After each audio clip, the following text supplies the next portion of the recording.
All right, for you video lovers, here is something to help you with the reading as you're going through learning about big data and online behavioral advertising. This is an excerpt from a presentation that I often give in the industry to practicing lawyers about how to deal with behavioral advertising, targeting, tracking. I am going to do an abbreviated version for you of that presentation, and we will also use in class a version of these same notes, a longer version of these slides, sorry, for you to take notes. So those will be your note sheets. If you want to get an advanced look, they are uploaded into the files section, but I will also bring some with me to class. But just some things for you to start thinking about as we get ready to see each other on Tuesday. So what is tracking, targeting, all of that sort of area? Well, it ties into this concept of big data. So big data allows companies to communicate with consumers based on what they believe the consumer's interests are. How does this work? Well, one of the things that we need to keep in mind is that what we think of as personal information is not necessarily what the law thinks of as personal information. So the original laws and our sort of default is to think of very sensitive information as personal. So you have financial information, health information, social security numbers, and then we keep going on the continuum once you get all the way up to behaviors. And so under these laws, and in particular the California Privacy Law, the one that exists right now, not COPPA, or sorry, not CCPA, but CalAPA, defines personal information as any behaviors or online activities, any information that we can use to contact you or communicate with you again. And so that would include communicating with you again by serving you with advertising when you are browsing on the internet, even if we have no idea who you actually are. So who is on the other end of that computer, we don't know, but it's still personal information because Lisa's been displaying certain activities while she's been browsing the internet. And those activities I, as a company, gather up to serve her with advertising. So that is viewed as personal information. And that's important because that means that these activities, this big data type of activity, is regulated under some of these privacy laws, which is why we include it in this privacy data use class. Um, so how does it work? And this is something that our clients really struggle with. So they are convinced that there's this concept of anonymized. So it's anonymous information. But again, for the laws, if it's information that I can use to serve you with an advertisement, even if I don't know who you are, it still counts. So you might have information where it is in that situation, but then there's also situations where I have a bunch of information. Let's say that you go to a store and you make a purchase. When you're at the store, you give them your credit card number, you make a purchase. That data, and let's pretend also that you're doing it in connection with your loyalty rewards number. So we've got your loyalty rewards number, we have your name, we have your credit card number, and we have all of the purchase history, so what you bought. That can then get anonymized, so we take out your name, maybe we strip out most of the information about your credit card, just the last 4 digits. Maybe we take out all the information about your loyalty, and then we package up that anonymized information and we give it to a big data broker like Experian or Axiom. They take that information and it's anonymized and they put it into their database.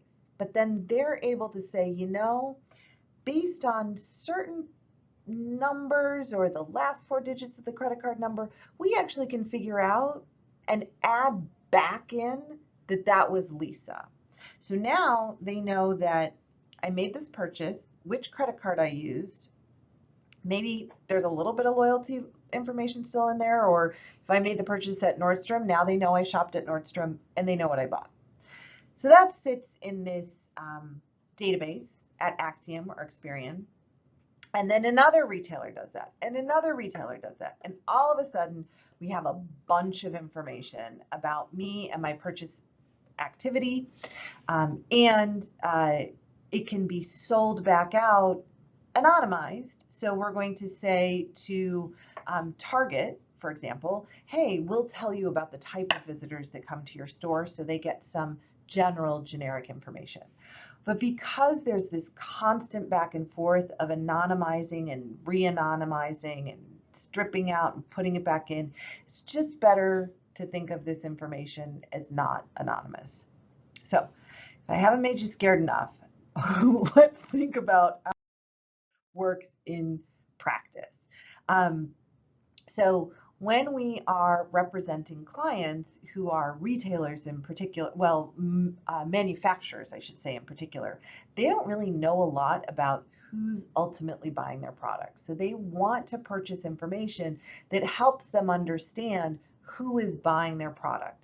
So there's these companies out there that will sell information about what their typical purchaser looks like. Because remember, one of the things they have in there is, what did I actually buy?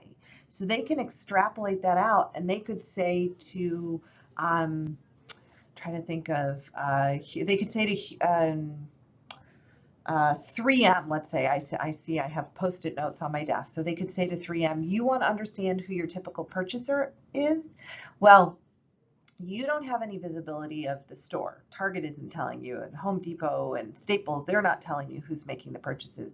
But we can look at all this information, and we can tell you that the typical purchaser of Post-it notes is makes X amount of money, lives in X or Y zip codes, is this age, is this ethnicity. We could even tell you what other things they buy at the same time they buy Post-it notes. We can tell you what time they buy Post-it notes. We can tell you all kinds of information. So that's really helpful for manufacturers to know, because it will help them figure out what kind of ads they should put out. And it also helps them understand for research and development what kind of other products they should have, maybe if they should add on products. So it's really, really, really interesting information. But it does make us on the consumer side a little bit nervous. So it seems like, and I've sort of walked through this, and we can look at this again in class, and you're welcome to look at this on your own. But essentially, a retailer is going to buy the household data, is going to look at it for their own purposes, and they might also use it for advertising. So is this okay? Can we do this? So there's 4 core things that you will want to think about, and what the reading will help you think through. If you want to go out and read more, you're more than welcome to. But what the laws or the legal issues around this are, first and foremost, it really is a contractual issue. Do you have the rights to use the information that you've gotten from someone else for the purposes that you want to use it? And that's going to be spelled out in the contracts with Experian, for example, or Axiom. Then we're also, and this is what we'll look at, this is what your readings touch on, and this is what we'll look at in class, we're going to want to think about the legal issues. Are there legal requirements around that?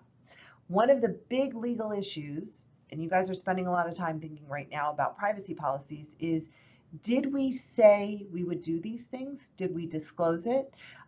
Or did we say we would never do these things? So that's going to impact our ability to engage in these activities.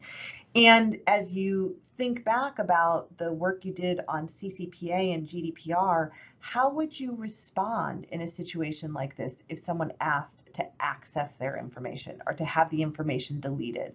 Lisa Thomas comes to you and says, I want to access the information or have the information deleted. I have no idea which time Lisa was online and what user she was, because I don't have those two things connected together. So the legal landscape.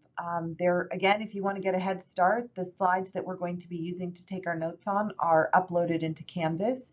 But the end of the day is we're going to make our decision about whether we can do or not do things based on what we said to our consumers, whether there were actual legal restrictions in place. There's not a whole lot of them.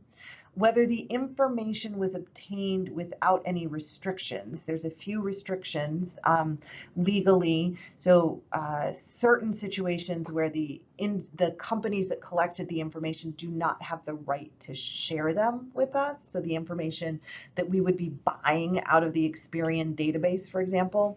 And then the one that's the hardest for clients to wrap their hands around, and I think for us is when we're thinking about it from a more academic, intellectual position, is, does this really seem like the right thing to do? And that probably ties back to, what did we tell people we were going to do in the beginning? And if all of those things are good, then we're going to go forward. I hope this is helpful, and I will see you guys in class.